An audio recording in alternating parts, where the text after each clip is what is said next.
फरवरी 2002 की बात है। इंग्लैंड की टीम 5 मैचों की वनडे सीरीज के लिए भारत आती है और इसी सीरीज के एक मैच के दौरान इंग्लैंड ने भारत को हरा दिया था।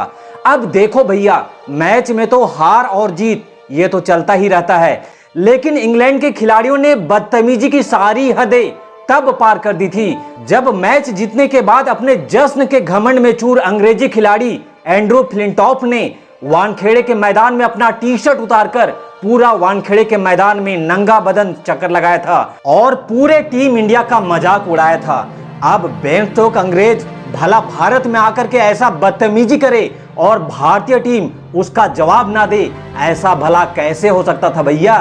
सीरीज समाप्त होने के बाद इंग्लैंड की टीम वापस अपना वतन लौट जाती है, लेकिन ठीक 3 महीने के बाद सौरभ गांगुली की कप्तानी में भारतीय टीम नेट वेस्ट सीरीज के लिए इंग्लैंड की जमीन पर रवाना होती है। भारत की जमीन पर जिस तरह से अंग्रेजों ने भारत को हराकर नंगे बदन पूरा वानखेड़े स्टेडियम का चक्कर लगाकर भारतीय टीम का मजाक उड़ाया था, अंग्रेजों के उस अपमान का बदला कप्तान सौरभ गांगुली के दिल में ज्वालामुखी बनकर उनसे बदला लेने के लिए बेकरार था। ऐसे में कप्तान सौरभ गांगुली को इंतजार थी तो बस उस मौके की, जो आज कप्तान सौरभ गांगुली के लिए मौका के साथ दस्तूर भी लेकर आया था। नेट वेस्ट का ये सीरीज 3 देशों के बीच में खेला जा रहा था, जहां शुरुआत से ही भारतीय टीम शानदार प्रदर्शन करते हुए फाइनल में दस्तक देती है और फाइनल के मैच में भारत के सामने थी इंग्लैंड की मजबूत टीम और उनके सर पे चढ़ा हुआ घमंड। ये मैच इंग्लैंड अपने घरेलू मैदान यानी कि लंदन में खेल रही थी,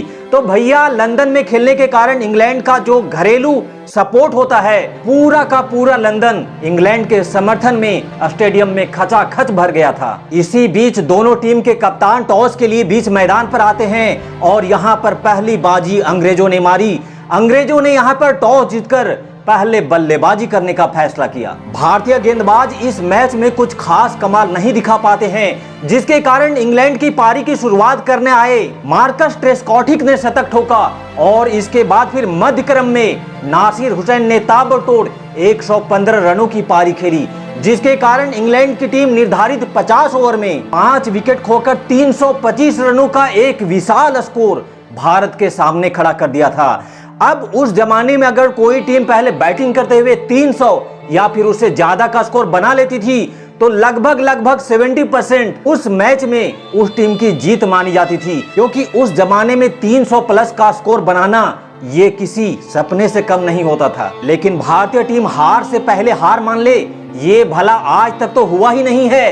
325 रनों का ये स्कोर भारत के लिए मुश्किल तो था पर नामुमकिन नहीं। यही सोचकर वीरेंद्र सहवाग के साथ भारतीय कप्तान सौरभ गांगुली भारतीय पारी की शुरुआत करने मैदान पर आते हैं और आते ही पहले ही ओवर से ताबड़तोड़ बैटिंग कर इन दोनों ने अपने इरादे साफ कर दिए थे कि भैया हम लड़ेंगे और हिम्मत से लड़ेंगे। वीरेंद्र सहवाग और सौरभ गांगुली की ताबड़तोड़ तूफानी पारी के बदौलत 10 ओवर के बाद भारत ने बिना कोई विकेट खोए हुए 70 रन स्कोर बोर्ड पर लगा दिए थे। एक तरफ वीरेंद्र सहवाग तो थोड़ी धीमी शुरुआत के साथ बल्लेबाजी कर रहे थे, लेकिन वहीं दूसरी छोर पर वीरेंद्र सहवाग अंग्रेजों के लिए समझो काल बन करके खड़े थे। इस बीच सौरभ गांगुली ने एक से बढ़कर एक कई चौके छक्के लगाए और देखते ही देखते मात्र 35 बॉल पे ही सौरभ गांगुली ने अपना अर्धशतक पूरा किया। दूसरी छोर पर वीरेंद्र सहवाग उस समय मात्र 21 रनों पर बल्लेबाजी कर रहे थे, लेकिन सौरभ गांगुली के शतक के बाद अब वीरेंद्र सहवाग ने भी अपने हाथ खोल दिए थे और अब दोनों छोरों से वीरेंद्र सहवाग और सौरभ गांगुली अंग्रेजों की कुटाई करने में लग जाते हैं। बैक टू बैक बाउंड्रीज से भारत का स्कोर बहुत ही तेजी से आगे बढ़ने लगा था और पारी के मात्र 13वें ही ओवर में भारत ने अपने 100 रनों का जो स्कोर था उसे पार कर लिया था। अब तक भारत के लिए सब कुछ सही चल रहा था और इन दोनों बल्लेबाजों के बीच 109 रनों की पार्टनरशिप भी हो चुकी थी, लेकिन तभी पारी के 15वें ओवर में सौरभ गांगुली के रूप में भारत को पहला झटका लगता है। सौरभ गांगुली का विकेट गिरना ये भारत के लिए एक बहुत बड़ा झटका था, क्योंकि सौरभ गांगुली उस समय बहुत ही अच्छे फॉर्म में और बहुत ही अच्छे टच में दिख रहे थे और खुद कप्तान सौरभ गांगुली चाहते थे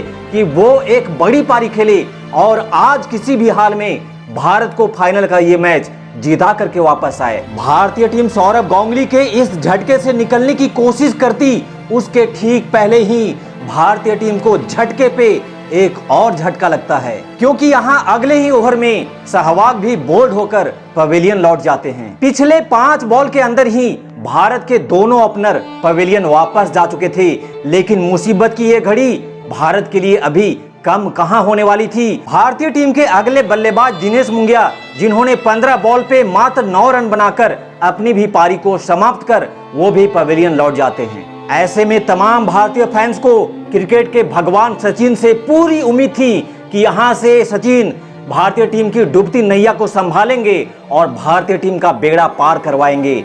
लेकिन दुख की बात यह थी दोस्तों कि आज के मैच में सचिन का बल्ला भी खामोश रह जाता है और 19 बॉल पे 14 रन बनाकर तेंदुलकर की पारी भी यहां समाप्त हो जाती है। एक तरफ भारतीय टीम अपना विकेट पे विकेट खोए जा रही थी, वहीं दूसरी छोर पे भारतीय टीम का रन रेट भी कछुए का रूप धारण कर चुका था। ऐसे में भारतीय फैंस ने अब राहुल द्रविड़ पे भरोसा किया, पर अगले ही पल राहुल द्रविड़ ने भी भारतीय फैंस के उस भरोसे को तोड़कर चकनाचूर कर दिया। 12 बॉल पे मात्र 5 रन बनाकर राहुल द्रविड़ भी भारतीय टीम को मुसीबत में छोड़कर पवेलियन वापस लौट जाते हैं। भारत का जो स्कोर 106 पे 0 था, वही स्कोर अब 146 पे 5 हो चुका था, यानी कि मात्र 40 रन बनाने में भारतीय टीम ने अपने 5 मुख्य बल्लेबाजों को खो दिया था।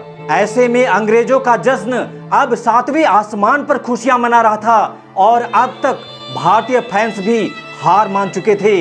जो भी समर्थक भारतीय फैंस स्टेडियम में मौजूद थे, उन लोगों ने अब भारतीय टीम की हार को समझकर धीरे धीरे स्टेडियम को खाली करना शुरू कर दिया था, क्योंकि यहां से आने वाले अगले 25 ओवरों में भारत को जीत के लिए 175 रनों की जरूरत थी, यानी कि लगभग 7 रन प्रति ओवर की रिक्वायर्ड से भारत को यह मैच जीतना था तो रन बनाना पड़ता।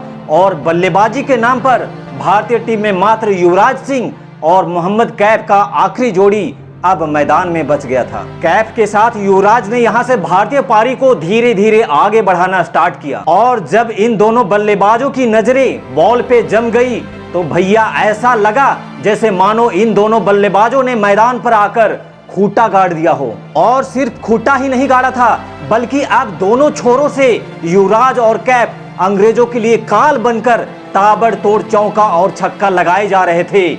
ऐसे में एक बार फिर से भारतीय टीम का जो रन रेट कछुए की चाल से आगे बढ़ रहा था, वो अब छलांग लगाकर खरगोश बन गया। इंग्लैंड के खिलाड़ी मैदान में जहां जहां फील्डिंग करने के लिए खड़ा हो रहे थे, ये दोनों बल्लेबाज उनके अगल से या फिर उनके बगल से या फिर उनके ऊपर से चौका और छक्का की बरसात किए जा रहे थे। ऐसे में जिन लोगों के कानों में भी ये खबर गई कि भैया मैदान में तो युवराज सिंह और कैफ का ताबड़तोड़ बल्लेबाजी चालू है, झट से लोगों ने अपना टीवी ऑन किया और देखा तो वाह क्या नजारा था। दोनों बल्लेबाजों ने अगले कुछ ओवर में अंग्रेजों की ऐसी कुटाई की कि उस दिन को कोई भी अंग्रेजी बल्लेबाज कभी सपने में भी याद नहीं करना चाहेगा। देखते ही देखते इन दोनों के बीच 120 रनों की तूफानी पार्टनरशिप बनती है। युवराज और कैफ के चौकों छक्कों ने एक बार फिर से भारतीय टीम के जीत की उम्मीदों को जिंदा कर दिया था।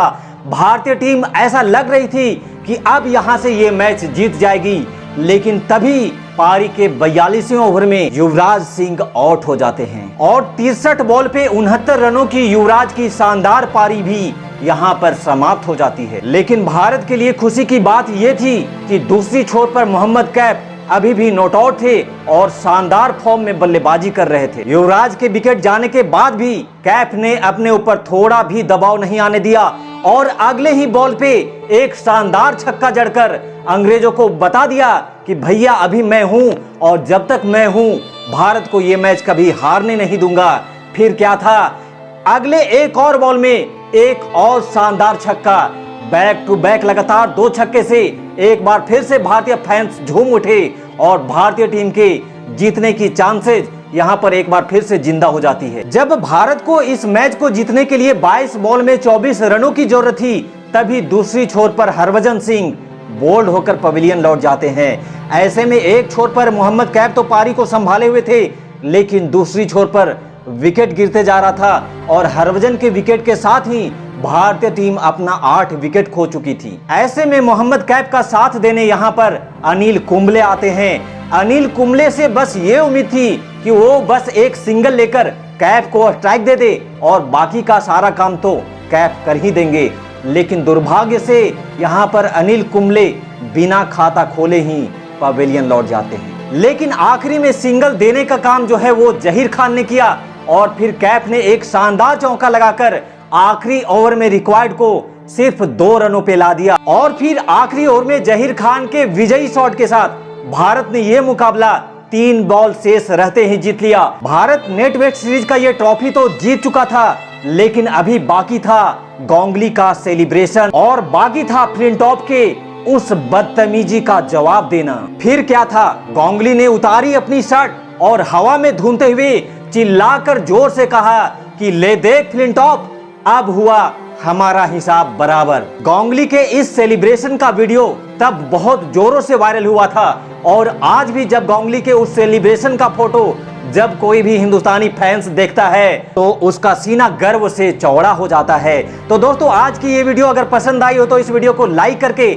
हमारे चैनल को भी जरूर सब्सक्राइब करिएगा। Thanks for watching this video. जय हिंद।